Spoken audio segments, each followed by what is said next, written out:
Thank you, Arlene. All right. Well, today is Mother's Day. And the perfect sermon title, well, maybe not the perfect sermon title, but a good one that described this I thought was Superwoman in the Bible. How many of you as moms feel like you almost need to be Superwoman, right? Come on, you can admit it. It's all right, you can do that. I'm not going to ask how many of you guys want to see your wife in the outfit, all right, because I don't want that answer. But how many of us as moms sometimes feel like we need to be Superwoman? I think so. Yeah, you guys are laughing, you know. All right, well, I'm so weird. We're gonna dive into this today just a little bit. Look at the Superwoman in the Bible, because I think Proverbs 31 talks about kind of a superwoman. Right? Kind of that woman that's just hard to reach sometimes.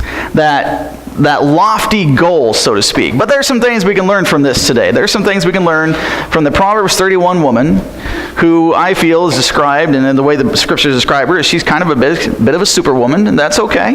But we're going to look at that today, and we're going to put a modern spin on it, so to speak, okay? So some of these phrases you're going to look at and say, Pastor, how did you get there? All right? Well, we're going to talk through it, okay? We're going to mention Amazon today, Alexa, Yoda is going to be brought up today, so there's going to be some things in here that's going to be a little bit modern. So if you want to call it the Proverbs 31 woman of the 21st century, you're welcome to do that too. But it's going to be hopefully a little interesting to you as we just kind of go through and see what the scriptures have to tell us about this woman and things that you as women can apply to your lives. And there's also some things for us as men and as children as well in this message today. Let's go to the Lord in prayer before we get started. God, we're coming to you today. Lord, I hope we have fun with this today. I want to have fun with this. And Lord, I understand that this is just a joyous celebration today for some of us. And for others of us, it's also hard in so many ways. And God, as we sit here and we think about how your word can apply to us no matter where we are, I pray you give us wisdom. Help us to understand that you have something for all of us no matter where we are in our life. In Jesus' name we pray. Amen. All right, so the idea of the sermon is this, and if you want to follow along, there's an outline in your bulletin there that you can follow along with just a little bit. That might help you some. But as we look at this, the idea is this, is that you don't have to be a mom to be a biblical superwoman. All right? Proverbs 31 gives us a picture of what a biblical superwoman, not just a super mom, looks like. And while you may not do these things perfectly, even doing one or two of them will start you down the path of becoming superwoman, all right? And here's the thing in the scripture. The scriptures, we look at the Proverbs 31 woman, and many of us sit there and we look at that passage and we think, well, this is just for wives or this is just for moms. And no, that's not the case at all. That's not what the scriptures actually say. Let's dive into this for just a minute. Proverbs 31:10 starts this passage out. It says, an excellent wife who can find. All right? You say, well, there you go, Pastor. An excellent wife who can find. So if I'm single, this doesn't apply to me. No, that's not true because, and we talked about this a few weeks ago when we was going through Ephesians chapter 5. We talked about this because what happens here is that word wife there is literal translation actually means woman. But the English translators, depending on the context sometimes, depending on the context, would change it to wife. All right? And yes, in the context of the passage, a husband is mentioned, but the literal translation is woman. All right? The Hebrew word is Isha. There you guys, learn something today. If you want to take that home and say, hey, we learned about Isha today. You're like, what in the world does that mean? Well, it means woman, okay? It literally means woman. Genesis, when you go to Genesis chapter 1, and it says a man shall hold on to his wife, the two shall become one, right? It actually means woman. The man shall hold on to his woman, okay? So the literal word here is woman. So when we look at the Proverbs 31 woman, that is the correct interpretation, not the Proverbs 31 wife. Obviously, it applies to wives, but it applies to women all across the board, okay? So, if you're a woman today, yes, we still believe in gender roles here at Grace Baptist, all right? We're still there. And so if you're a woman today, this message applies to you, okay? So let's dive in for just a moment. We're going to look at some of the superwomen in the Bible. There's a few that I'm going to mention specifically who were not moms. And some of them, one of them in particular, wasn't even, we know for certain, wasn't even a wife, and yet she was still considered a superwoman. For example, Ruth. Ruth was considered a woman of virtue. In chapter 3, she was considered a woman of virtue. Her character was such that she was a woman of virtue even as a single woman. So her character made a difference even as a single woman. So all of you as women out there, you guys can have the character, you can be a virtuous woman without being a wife, without being a mom. How about Esther? Here's this woman of great faith. Yes, she was married. She wasn't a mom, but she was married. Okay, but she had great faith. You think about her marriage, because she was married to a king as part of a beauty pageant, basically, all right, to summarize the whole thing. It was quite the little Cinderella story, really is what it was. But she was a woman of great faith. And then you have Deborah. We don't know much about Deborah outside of the fact she was a judge, but she was a woman of leadership. And the time in that era when the men would not step up and lead, Deborah did. And Deborah led that congregation, the nation of Israel, to victory in battle. Deborah was a woman of leadership. And you as moms out here, you as wives, you as single women, all of you guys, we look at this, all of you have the character, you guys can have this. You can be the woman of virtue. You can be the woman of faith. You can be the woman of leadership. God has equipped all of you to do these things. I'm going to tell a funny story. I've got 3 brothers and 3 sisters in my family. And going to this story, Woman of Virtue, I think I've told this before, but I like it, so I'm going to tell it again. One Christmas morning, we were waiting, ever so patiently for Christmas gifts, right? And we were adults at this point, almost. One of my sisters was 16 years old at the time, and waiting for mom and dad to emerge from their cocoons so we could open up presents, right? And so my sister made a comment. She said, "I hate waiting." And Rachel, my lovely bride, responded. She said, "Well, you understand, of course, that patience is a virtue, right?" And as my dad walks out of his cocoon up behind her, she doesn't know he's in the room, she says, "But I don't want to be a virtuous woman." That was well played, all right? We enjoyed that immensely at her expense. My poor father. You talk about timing. Timing is everything, all right? Bad timing. I digress just a little bit. But I sit here and I think, you know what, women, all of you as women can do this. Women of virtue, faith, leadership, whether you're a mom, whether you're a wife, it doesn't matter. All women can have these characteristics. So, in Proverbs, we're going to outline this just briefly. You're going to have the women of excellence, and I messed this up last night, and I meant to change it. By the time I got done, I forgot to change it. It's supposed to be verse 10. 10 through 12 introduces this woman of excellence. Her years of industry, and I'm going to break this down for just a moment. I was reading an article a few weeks ago, and there was a lady who, she did a lot of Bible studies, and as she was studying this passage, she broke this passage down basically into 3 segments of the woman's life. You're introduced to the woman, and then there's a segment that we're going to have right here, verses 13 through 17. That's kind of her early years of life. Her years, and I titled them the years of industry. So her early years of life. After her early years come the middle years. I call those years of income, verses 18 through 22. Okay? Then after her middle years comes her later years. I call those her years of instructing, 23 through 27. And then after that we have a celebration of kind of her heritage, her years of heritage. All right? So they're kind of foundational. You do one, which then leads you to the next, for the next stage of your life. And then the second one then leads you into that third, for your third stage of life. Your early, your middle, and your later years of life, okay? So it's not something, as we look at this passage, it's going to be my opinion today, that we're going to look at this, and yeah, there's going to be some carryover, but for the most part, as I studied this, I thought, you know what, this is true. That you have your foundational years, then you kind of build on that, and then build on that again, all leading to that final, those years of heritage, when your children, your husband arise and call you blessed. Okay? And not just them, but also the city that you're in. So let's look at this for just a moment, okay? The woman of excellence. An excellent wife or woman, who can find? She is far more precious than jewels. The heart of her husband trusts in her, and he will have no lack of gain. She does him good and not harm all the days of her life. So what does this mean for us? Quickly, how can we do this in modern day words? What does all this mean for us? Well, let's break this down for just a second, okay? We're going to look at this. First, she is rare. That's the first thing we're going to look at. She is rare. When you go to that Proverbs 31 passage, an excellent woman who can find, she is far more precious than jewels. She's rare. This isn't something, it's not like picking dandelions out of the yard, right? An unusual person is unusual. Why? Because, well, they're unusual. Not everybody's like them, okay? And an excellent woman is unusual. Why? Because not everybody's like her. It's a rare thing. So I say that, hopefully as a bit of encouragement in reality to all of us, because you're going to say, Pastor, I don't measure up to this Proverbs 31 woman. And I'm going to say, you know what? Probably none do. I don't know if anybody would.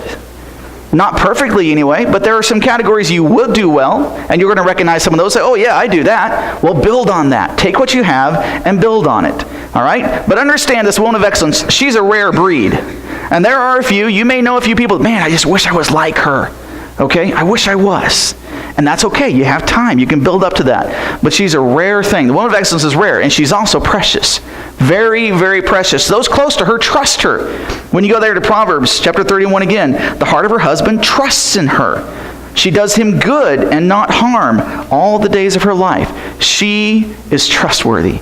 She's the kind of woman that her family, and her family knows that she's going to seek the best for them. They know that she's going to have good intentions. Now, she may not always succeed in everything she does, but that's okay. They trust her. They trust her to do well. That's part of that character.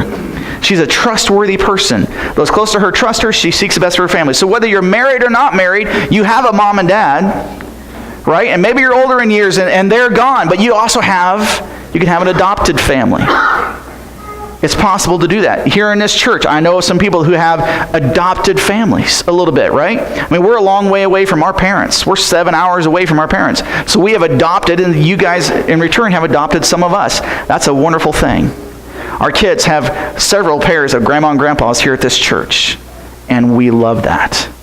We do. So whether or not you have kids, doesn't matter. You can still adopt kids, quote unquote. You can be that person, and you can be a trustworthy person. You can be the kind of person that's this woman of excellence. You can be that kind of woman. So let's look at that first section. Her years of industry, her early years. She seeks wool and flax and works with willing hands.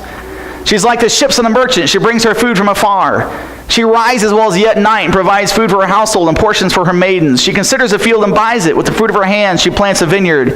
She dresses herself with strength and makes her arms strong. Well, let's break this thing down, okay? One verse at a time. Let's go through this. Here we go. So she knows what her house needs and works for it. Again, single, married with kids, married without kids, you know what you need, and you're going to work for it. In other words, you don't just stick your head in the sand and think that things are going to be provided. You actually go out and you work for it. You understand, hey, I'm starting my life, my early years. I know what I think I'm going to need, and so I'm going to begin preparing for that. I'm going to begin working for it right now. She seeks wool and flax because she knows she's going to need those, and then she does something with them. That is a woman of excellence. That she's going to look at the needs of her household and see, how can I provide for this house? How can I provide for my husband if I have one? How can I provide for my kids if I have one? How can I provide for me? How can I provide? And then I'm going to go out and I'm actually going to do something about it. I'm not going to expect people to meet that need for me necessarily. I'm going to do my best to bring that about. That's what a woman of excellence does. I love this. She uses Amazon for shopping. It's legit, people. Come on, look at this. All right, verse 14. She's like the ships of the merchant. She brings her food from afar. That's Amazon. All right? Right? Come on. That's Amazon, guys. Now, I'm not saying anything against shopping locally, all right? We understand shopping locally. But at the same time, there's a lot of fun stuff that you can do when you look beyond just your normal places to shop, right? And so a woman of excellence, she's going to evaluate what her house needs. She knows she's going to get some stuff locally, but she also knows that that's not where she has to stop. She doesn't have to just stop there. She's going to look abroad. What can we do? What else can be brought in from my family? What else can I do? What can I do that's going to be fun for my family? What can be brought in that's going to be a little bit different? She doesn't just do the status quo. She stretches herself a little bit. That's a woman of excellence. She fires up her appliances early, all right? Early. She rises while it is yet night and provides food for her household. For those of us who have to do that, we are so grateful for coffee with timers, right? I can program that thing at midnight, and it's going to go off at 7, so when I drag myself out of bed, it's already ready to go, okay? This is a woman of excellence, knows what's coming up tomorrow, later today, and prepares for it. Some of you are morning people. You love getting up at 4. God bless you. I'm not there, okay? I'm just not that kind of person. I don't mind getting up early. 7, that's early, isn't it? Is 7 early? You say yes. Please say yes, all right? At the same time, I don't mind staying up a little bit later. Midnight, 1 o'clock if I have to, okay? I've been known to leave people's houses at 2 o'clock in the morning, all right? That's kind of the way we go, all right? So we just work different shifts. Let's put it that way. I'll say I work the second shift. You guys can work the first shift if you want to. But because of that, what do we have to do? Well, we have to plan our day. Because our kids still go to bed at 8:30. That means we got to make sure they're breakfast is ready to go for them when they get up in the morning. They got to make sure their clothes are set out. We got to make sure they're ready to go. So a woman of excellence, what does she do? She prepares ahead of time. She makes sure things are ready so that her house has something to eat the next morning, make sure everything is in order. And so let's say that you're a businesswoman. What do you do as a businesswoman? Well, you don't, it's not, sometimes as a businesswoman, what do? You have to go in a little bit earlier than everybody else. You have to go in, you have to plan the day out. You have to make sure everything's ready. This is the same thing as a businessman. These are what we do.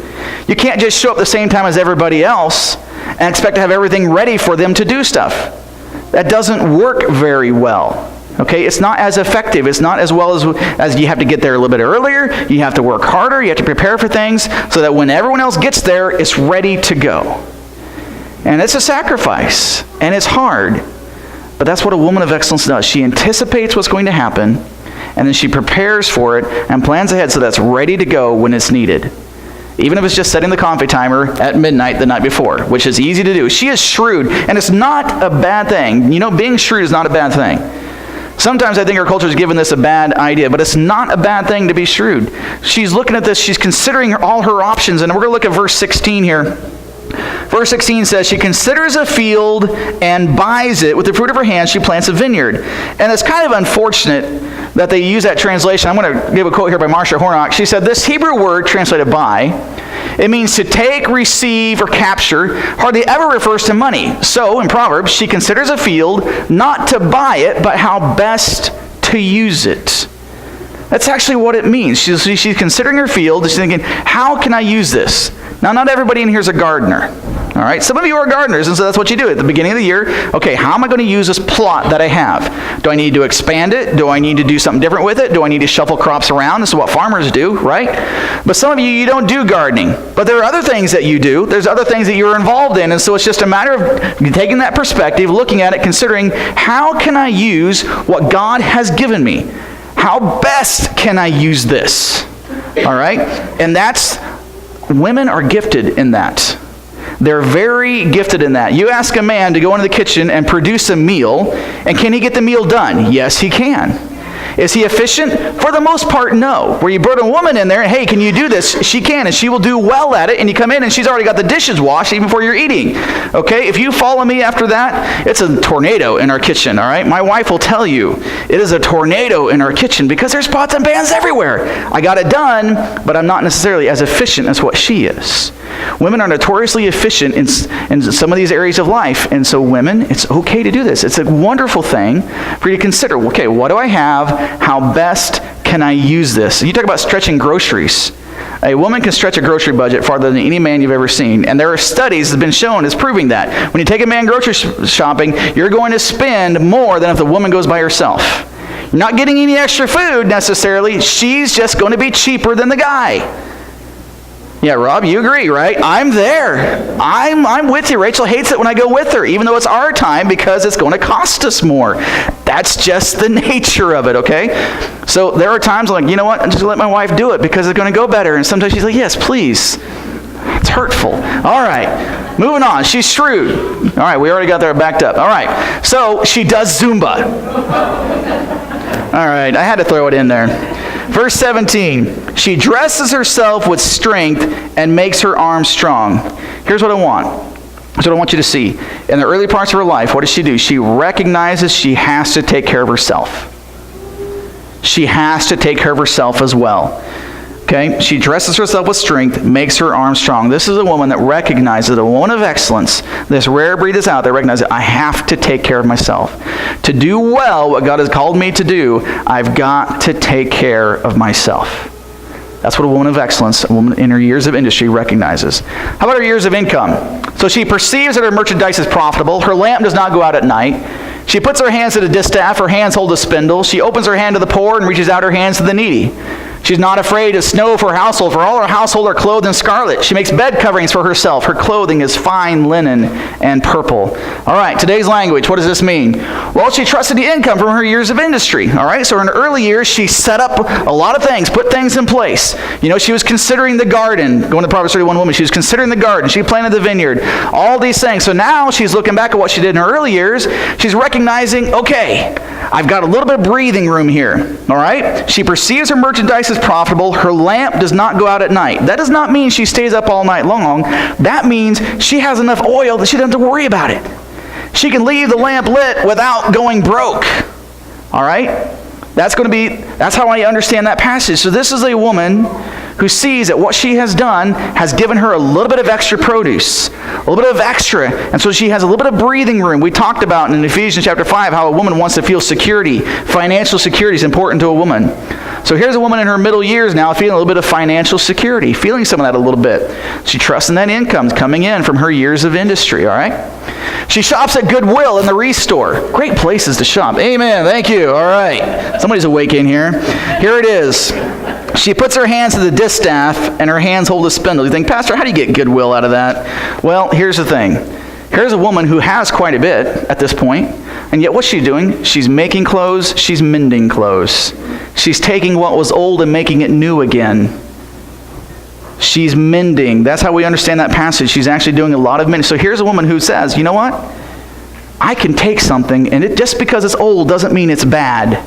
And I can reuse it. I can restore it. A woman of excellence doesn't just necessarily need the latest and the greatest.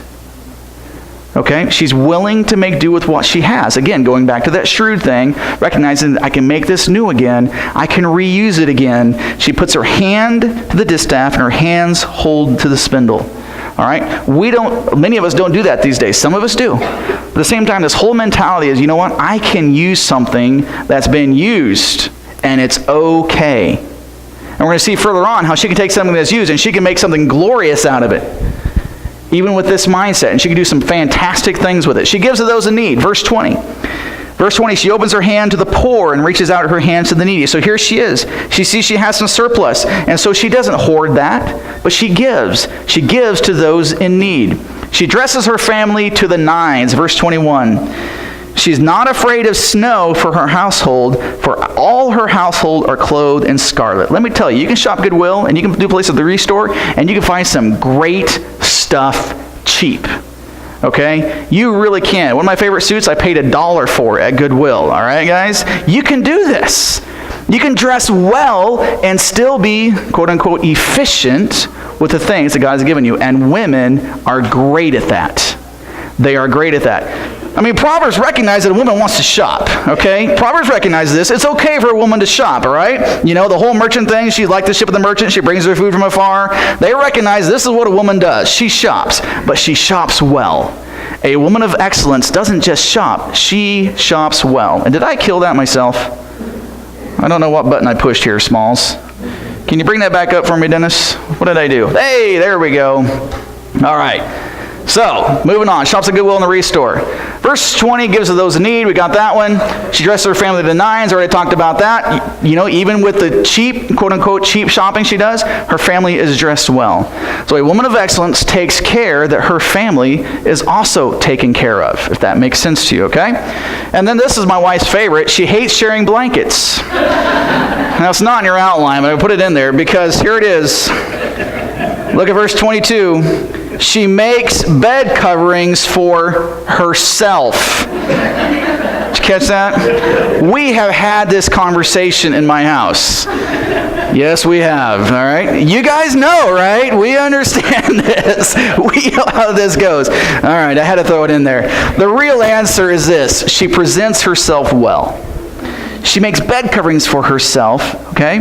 Her clothing is fine linen and purple. It's not just her kids and her husband and her mom and her dad that she cares about. It's also herself. She presents herself well. A woman of excellence. You see in the early years, she takes care of her body. She's exercising. She's gaining strength. Now in her middle years, she's presenting herself well. She's not dressed up in rags to go around town. You know what?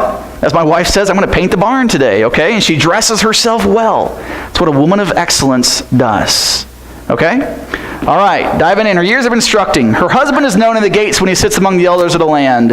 She makes linen garments and sells them. She delivers sashes to the merchant. Strength and dignity are her clothing, and she laughs at the time to come. She opens her mouth with wisdom, and the teaching of kindness is on her tongue. She looks well at the ways of her household, does not eat the bread of idleness. All right, what's this mean? Well, her husband's a local favorite. And guys, here's the thing. We can make a difference in our wives and how they are perceived as well. Okay? Because We understand the story in 2 Samuel. You see the story of Abigail and Nabal. You should look that up sometime, the story of Abigail and Nabal. Abigail was a woman of great character, but she married, the Bible calls him a fool. A fool. And it made an impact on her. It really did. She married a fool. So men, I got to be honest with you, we can make a difference in the lives of our wives. Sometimes, let's be honest, as one guy said when he was in college looking for a wife, he said the first thing to do when looking for a wife is to make her feel sorry for you. After that, you got it made.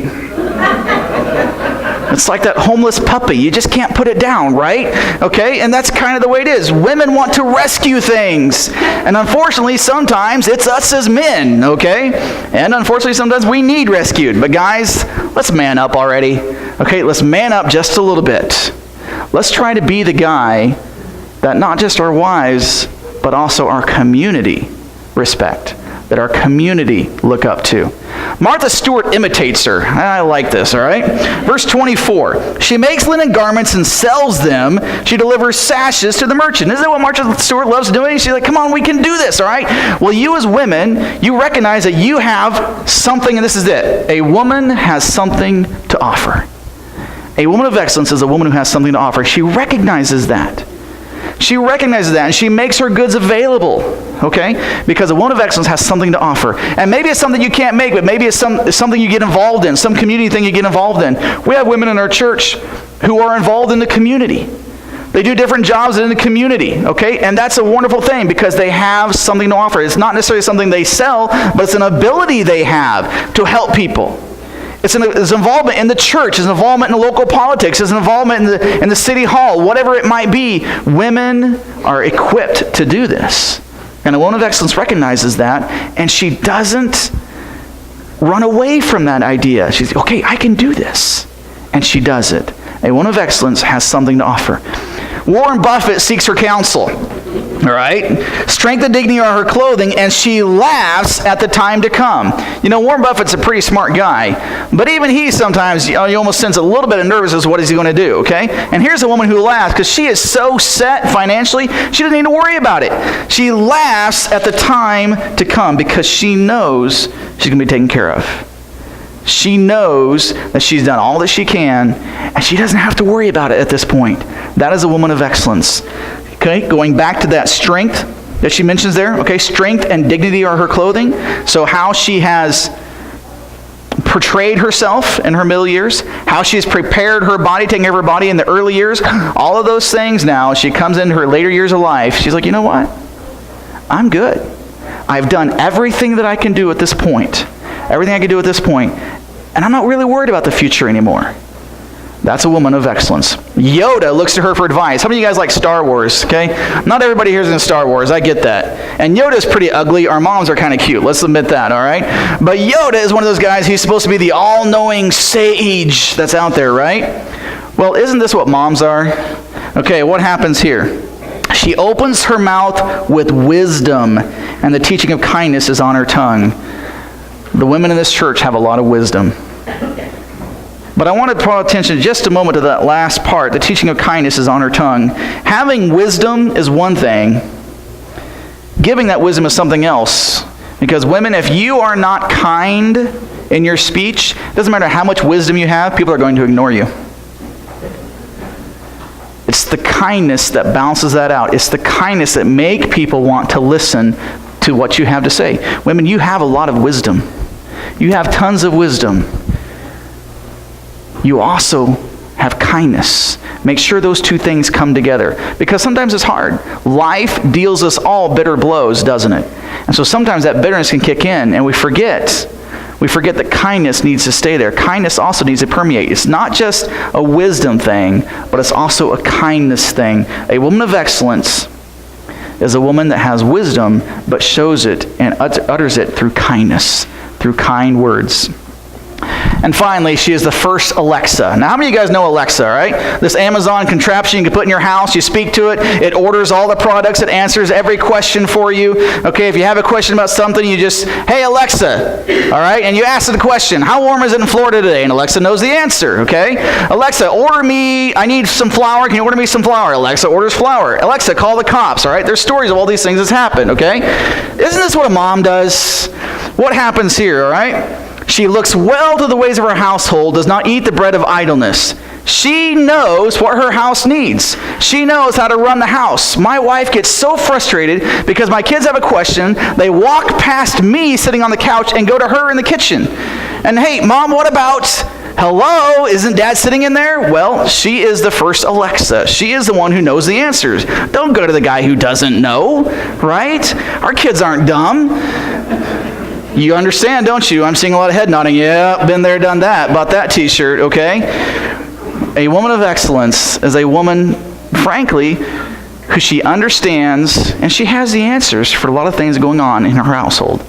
So one of the answers, she doesn't just ignore her household. She's still actively involved, even in her later years, still actively involved in the running of her household, the monitoring of her household, making sure things are still going smoothly. Wow, that was really something. Alexa, what caused that? All right. We're losing it here. The Spirit's leaving the building. All right. Her years of heritage. Her children rise up and call her blessed. Her husband also when he praises her. Many women have done excellently, but you surpass them all. Charm is deceitful, beauty is vain, but a woman who fears the Lord is to be praised. Give her the fruit of her hands. Let her works praise her in the gates. You know, a woman of excellence who's done her work. She has her years of industry, her years of income, her years of instructing. And finally, she ends up with this years of heritage. And these years last even after she's gone. These years of heritage. Where her kids and her husband, frankly, they can't get enough of her. What do? They rise up and they call her blessed. Her husband also, and he praises her. A woman of excellence is a woman to be praised. Now, I made comment at the very beginning that a woman of excellence is rare, right? A Proverbs 31 woman, to meet all of these things, wow, you'd have to be pretty rare. But men, let me tell you, if you manage to sucker a woman into marrying you, she is unusual. That means she's rare. Praise her, okay? There is something good about the woman you have. You can praise her. And kids, for your moms, she deserves praise for the things that she has done. Every woman, I think, is worthy of praise. Every woman is worthy of praise. So dads, husbands, kids, every woman is worthy of praise. Even if they're not a woman of excellence, there are some things that they have done well, and because of that, they are worthy of praise. All right, she is Superwoman without the cape. Sorry, guys, not going to see the outfit, okay? It's not going to happen. But verse 29, many women have done excellently, but you surpass them all. And I would imagine that most of us, if we're honest with ourselves as guys, we would look at our wives and say, you know what, I am so glad I married you. Not the person next door, nobody else, but you. There are so many things about you that I just love. I'm so glad I married you. You are my Superwoman. You are the one that I'm glad I'm married to. And men, again, it goes back to this praise. The years of heritage. If you've married a woman of excellence, tell her. Be sure to tell her that. But she never forgets who is her source. A woman of excellence never forgets that. Verse 30, charm is deceitful, beauty is vain, but a woman who fears the Lord is to be praised. You catch that? Charm is deceitful and beauty is vain, but a woman who fears the Lord is to be praised. Here's the thing. Looks fade. Okay? My grandma told me when I was a baby I was cute. My friends say, what happened? It's hurtful. I was working in the office in Omaha once. I was the office administrator, glorified secretary. Let's call it what it is, all right? And so I was the first one that people would see. It was a fairly large church. Remember one day the senior pastor made a comment. He said, you know, I hate the fact that when we have guests show up in a week, that the first face they see is yours. I need a hug. All right. Charm is deceitful, beauty is vain. It was fun, it was hilarious, but a woman who fears the Lord is to be praised. Here's the thing. You can mess up on every single one of these things, or not even be perfect in every single one of these things. But if you fear the Lord, you're a woman worthy of praise. And the fact that you're here on a Sunday morning makes me think, you know what? There's a quality worthy of praise. A woman who fears the Lord is a woman that's worthy to be praised, because she never forgets who is her source. She never forgets the Lord is her source. She never forgets God in all of this. And finally, she's honored by all, not just her family. Give her the fruits of her hands and let her works praise her in the gates. In the entrance of the city, let her works praise her. People who are coming in know of this woman because of who she is. She's that kind of woman. And again, you think, well, man, I'm not there. Okay, but I'm going back. Remember, she's rare. Not many are like this. And this describes this woman of excellence. But I'm just saying to you guys that women, you guys have the potential. It's all there. God has equipped you with everything that you need to be this Proverbs 31 woman. And yeah, you may not do everything perfectly, but take a few of these things and begin to grow in them. And while you may not be known in the citywide, you can be known around your neighbors. Not just those in your household, but also around your neighbors, those you work with. You can be that kind of woman. Well, so what? What do you do with this? Well, no woman is perfect. I'm going to reiterate this. No woman is perfect, but any woman who fears the Lord is worthy of praise. I know I said it once. I want to emphasize it again. No woman is perfect. They can be close. All right? And maybe you as a guy, you think that your wife is perfect. Not a bad thing to tell her that every now and then. But any woman who fears the Lord is worthy of praise. Okay? Recognize we all have our faults. We're human. But any woman who fears the Lord is worthy of praise. And your position in life does not reflect how heroic you can be as a person. So women, you know what? You may be in your later years and you may not feel that financial security that you're thinking. You're like, man, Pastor, I don't have that. I can't laugh at the things to come. I'm nervous about the things to come. That's okay. You can still be heroic. It doesn't matter how much wealth you have or don't have. It doesn't matter if you're married or single. It doesn't matter if you're kids or without kids. You can be a heroic woman without those things. How heroic you are depends on you. That's what it is. How heroic you are depends upon you. A woman of excellence is a woman who sees what needs to be done and does it. So for all of us as women, many of you guys, maybe even all of you are here, are that kind of woman where you see what needs to be done and you do it. And you do it. That is a heroic superwoman. That is a biblical superwoman. And as a pastor of this church, I applaud you as moms, as women, as wives, for all that you do. It's hard. It's not easy. But in reality, all of you are superwomen, and you're awesome. God, we come to you today, and I praise you for the superwomen of our church. And not just our church, but of the community and the surrounding cities. And Lord, I thank you for the women you place in our lives. We as men, we recognize, for those of us who have been blessed with a wife, we recognize that our life is better because of it. Father, it's not an easy job. Some days it's almost impossible. And some days they don't feel like a supermom when they go to bed and they're just happy they haven't eaten anybody today. Lord, there are days it's hard.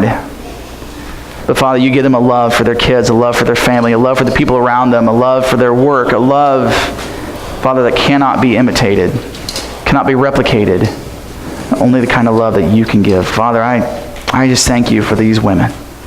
Help them as they live. Help them as they maybe try to instill one or two of these characteristics in their own lives. Give them the strength that they need. And God, help them as they make a difference in this world. In Jesus' name we pray. Amen.